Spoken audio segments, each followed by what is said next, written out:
और 10 बजे की पहली ब्रेकिंग न्यूज। अमेरिका के न्यूयॉर्क में एक बार फिर बीजेपी आरएसएस पर बरसे राहुल गांधी। कहा बीजेपी आरएसएस नफरत फैलाने का काम करते हैं।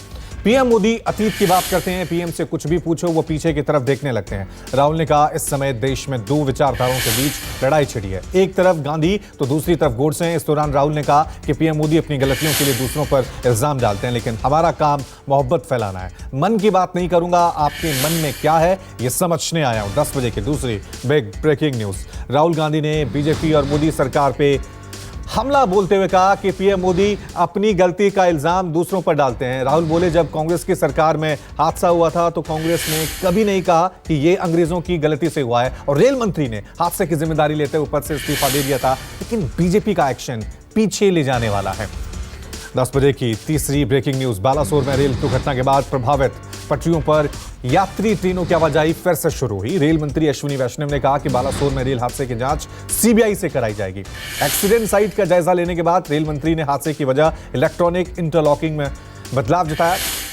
रेलवे बोर्ड का कहना है कि सिग्नल में गड़बड़ी की वजह से हादसा हुआ है। मामले में जिम्मेदारों और गुनहगारों की पहचान भी कर ली गई है। सुप्रीम कोर्ट ये केस पहुंच गया। याचिका में ट्रेनों की सुरक्षा प्रणाली पर सवाल उठाए गए हैं। 10 बजे की चौथी ब्रेकिंग न्यूज।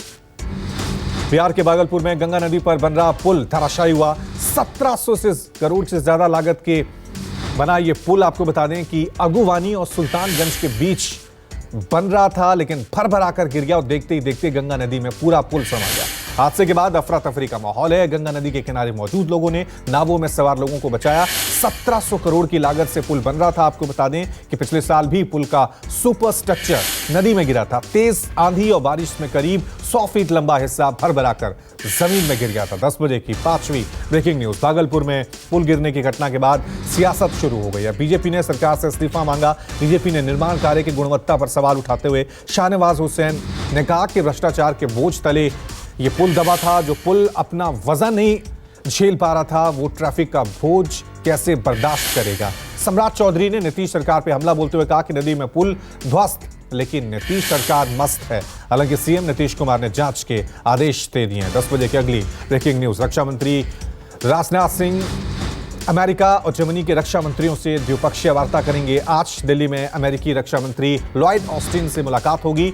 अमेरिका के नए रक्षा नवाचार और औद्योगिक सहयोग की पहल को लेकर यह चर्चा हो सकती है। आपको बता दें कि ये ऑस्टिन की दूसरी भारत यात्रा। इससे पहले वो पहली बार मार्च 2021 में भारत की यात्रा पर आए थे। जून में पीएम मोदी की अमेरिकी राजकीय यात्रा को देखते हुए ऑस्टिन की इस यात्रा को काफी अहम माना जा रहा है।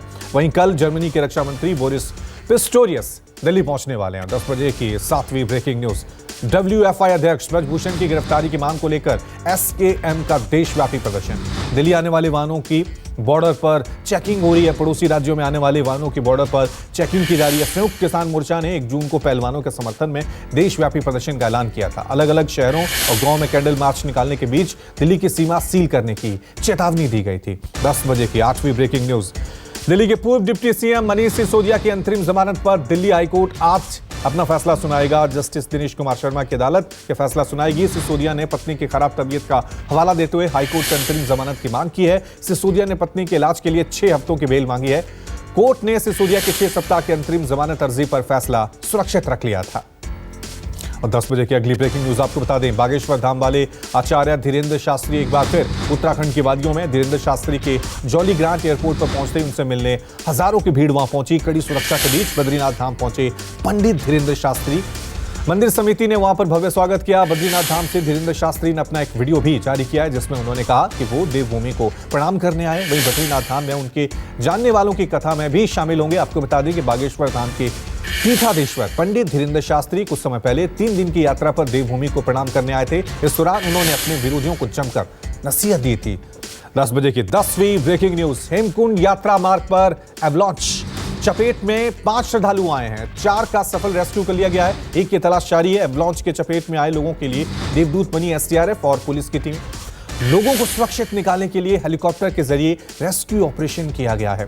अंदेशा जताया जा रहा है कि कुछ यात्री बर्फ के नीचे दबे हो सकते हैं, जिसके लिए सर्च ऑपरेशन जारी है।